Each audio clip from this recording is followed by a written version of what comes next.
gonna start back making more of these videos because it's been a while.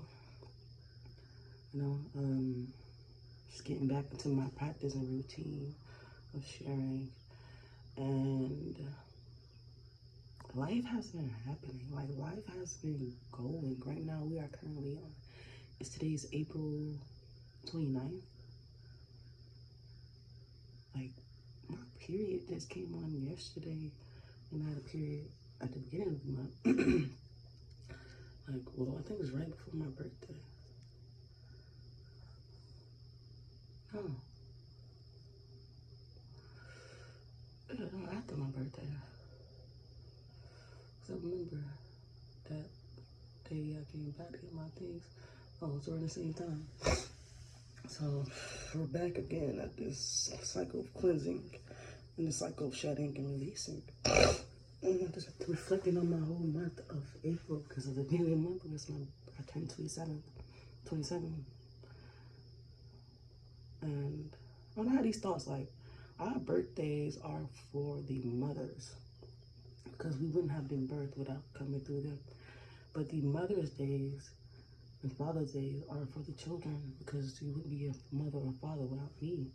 So I feel like we have got those celebrations a little backwards because you only been born one day. The rest of the days are just celebrations of the days you were birthed.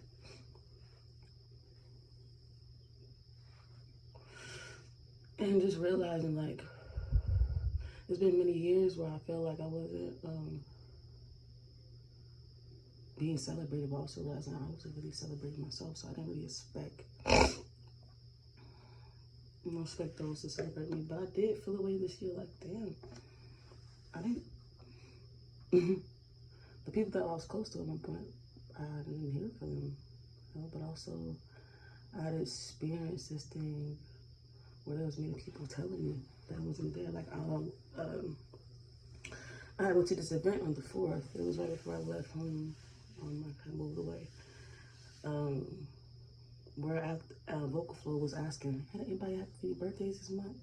And lo and behold, it was just me who had birthdays that month. Nobody else. And she was like, everybody who had a birthday this month, come to the middle.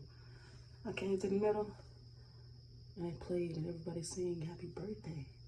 It was like the universe telling me happy birthday. And for a second, I took that in. Like, I had so many mouths around me, people who wasn't supporting, people who didn't know, just genuinely celebrating me. And it gave me a new light.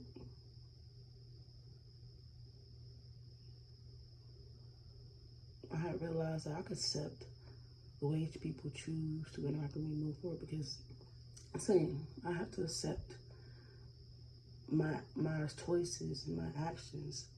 Understand that I'm no longer existing in the same spaces anymore with people. So there isn't an expectation, but I'm not gonna say I didn't desire it. You know, I didn't understand why not, you know.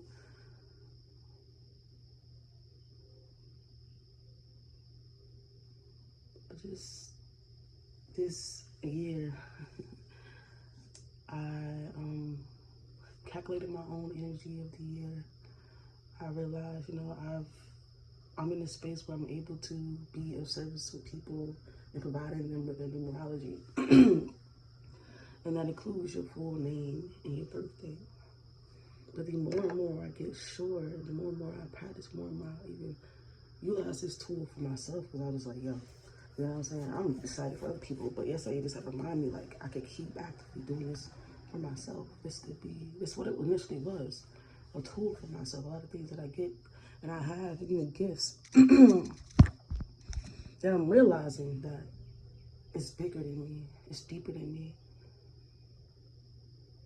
But it's also, it's also things that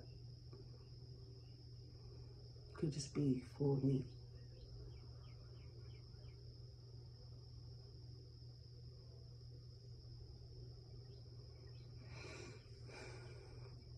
So as time progresses,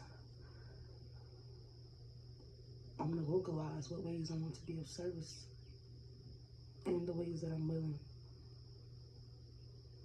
I'm willing to sit with people and have a conversation about who they are, I'm willing to listen. I'm willing to create music alongside. I'm willing to be a witness. Because of this life I've lived, I realize that's what I've been to many people, a witness, a vessel. It's like whether you see me or you didn't see me, or did you understand or you didn't understand my presence and my placement in many people's lives, here and there. Looks like I'm coming in and out. It's been a constant for me.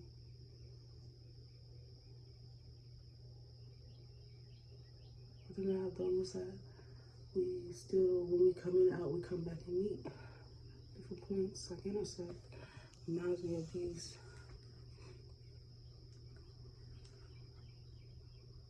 when our paths when we meet.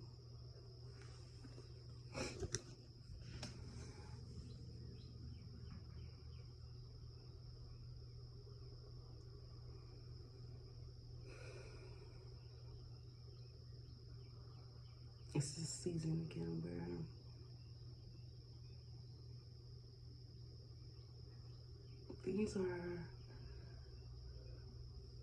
things are going to be for my little kids. So I see how all these are different opportunities for me to get there. Like the pushing me to be vocal, the you know what I'm saying, the pushing me to be vulnerable, the pushing me to speak and not withhold. But also they pushing me to be silent and listen, to observe and sit. I've really been feeling my feels around here.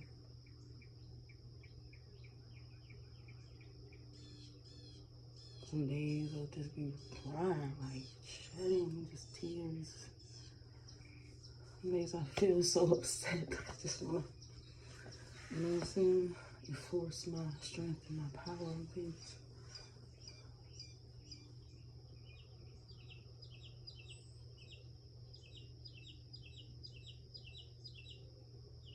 Realizing that I can exist in all of those truths.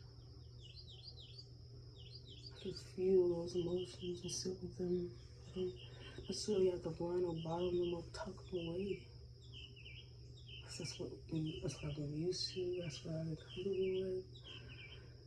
I'm saying that's not an excuse, it's just an acknowledgement of where I've been and the ways that I have shown up in my life that no one concerns me anymore.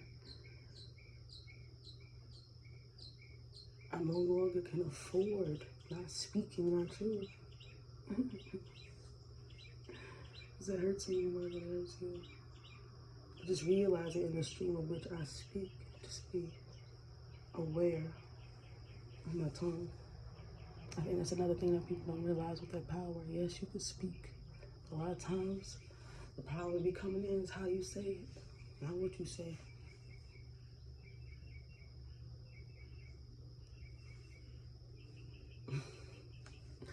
I be feel like I'm not even saying things in the wrong way or saying things the way, like when I'm speaking. But when I hear about how people perceived it or how they felt from it, I'm like,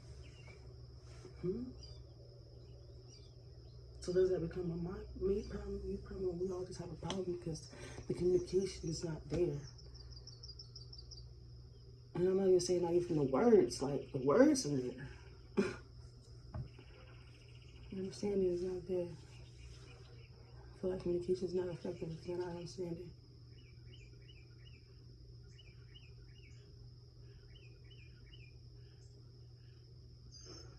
Well, it's not even structure, direction.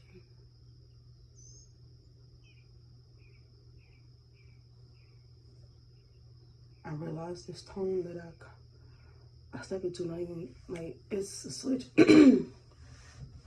I know it. I know that voice. That's my father's voice.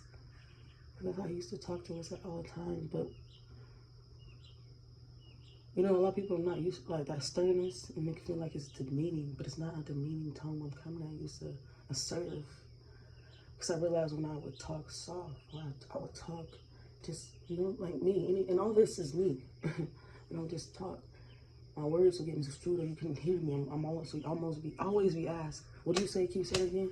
So, in the moments where I realized, okay, this is how I could speak and you can hear me clearly, precisely.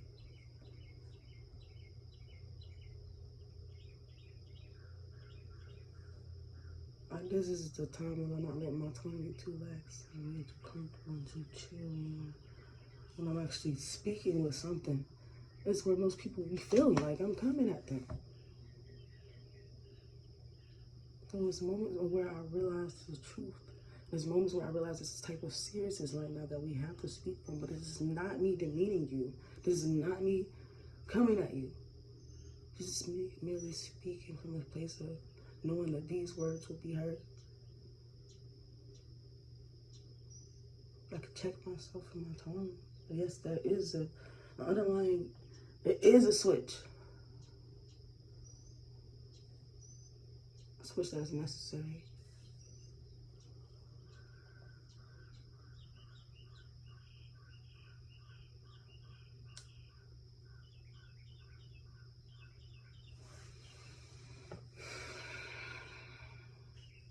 I had to walk away from so many people I love dearly. It wasn't necessarily just the people. I was realizing the way I was assisting in spaces.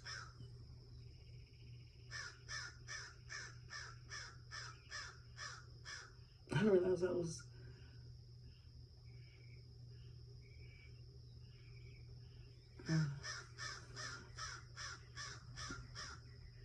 oh wow. You right there. I'm not buying too.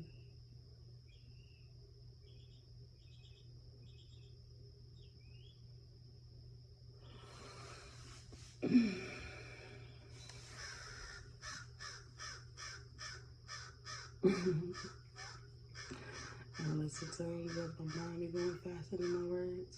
My mouth should be like, shut it up. Skin. Jumbling up.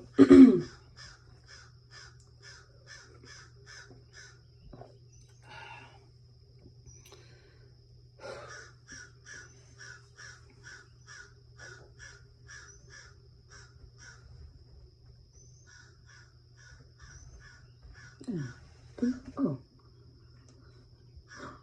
that's another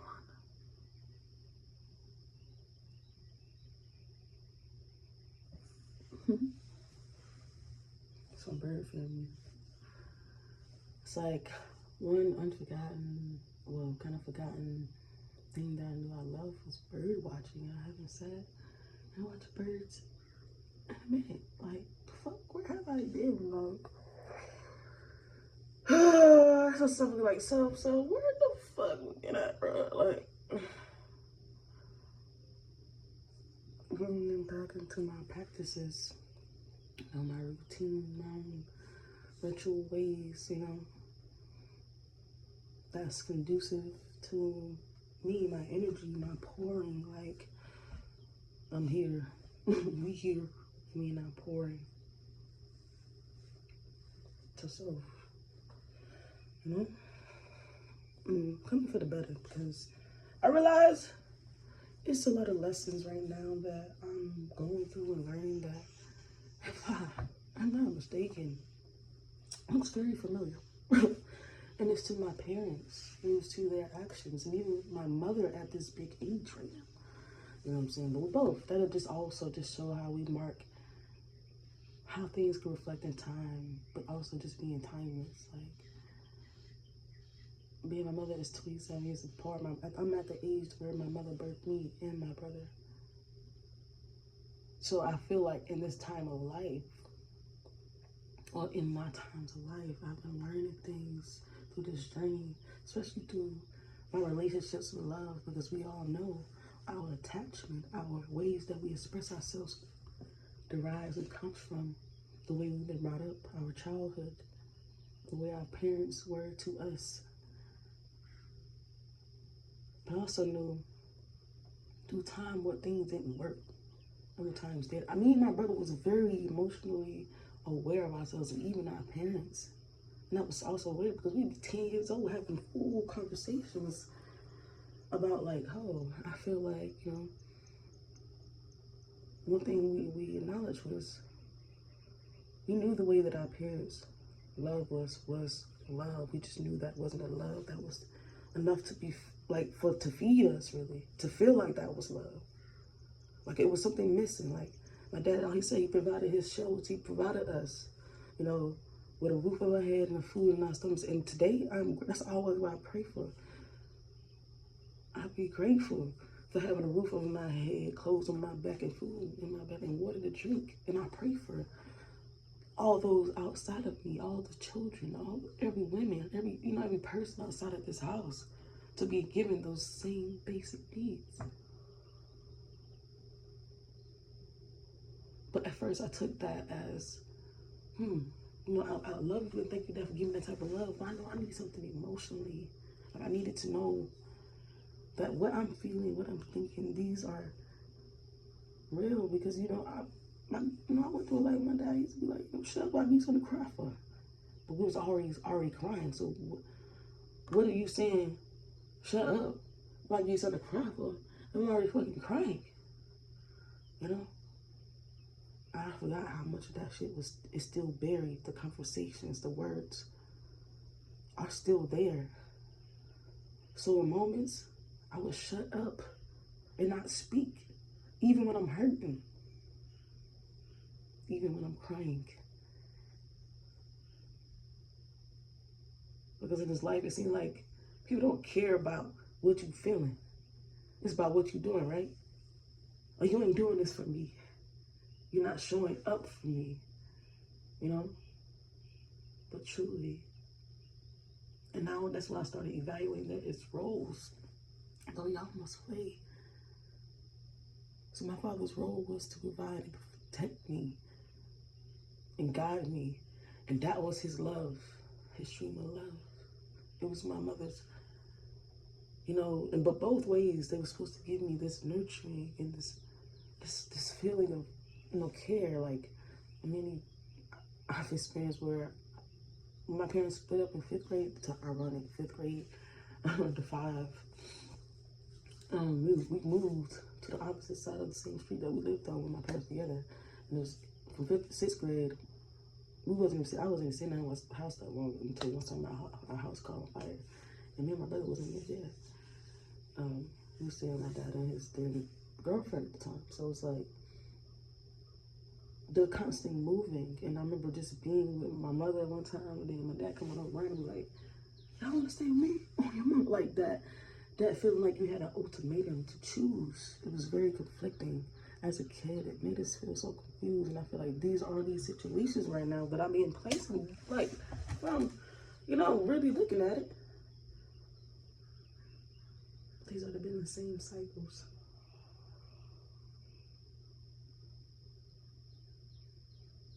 And not only mine, but my mother and fucking father, even my grandmothers and grandfathers and their mothers and fathers. A lot of us don't realize, but we need to, our purpose in this world.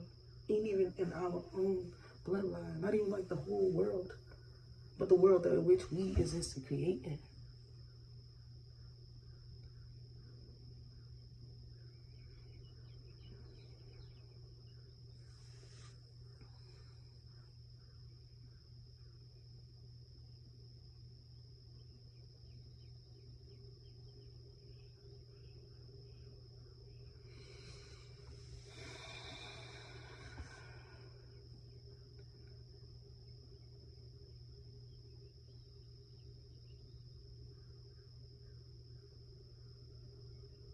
I carry away. When I say carry away, I see like a stick, something traveling through the stream, and then getting caught in something, but not continuously being in that flow. my call have been maybe have been the places that I've stopped.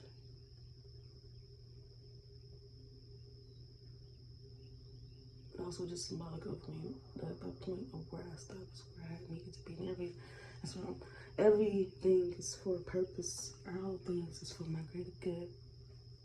That's something I'm gonna keep saying. All things are for my greater good.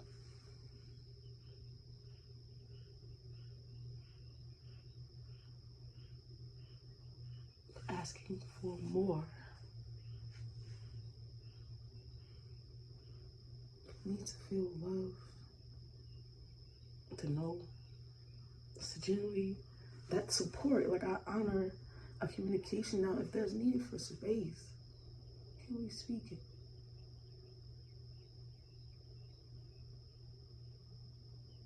I know also I have this thing where I'm going and I speak it, so I'm asking me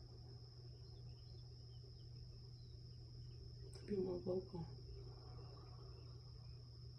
in times of need. And I ask for guidance in my words when I speak.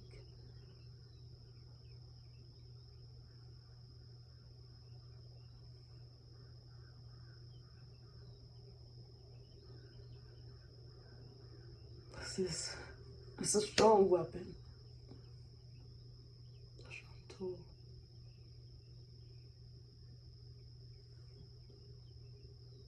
Always be mindful.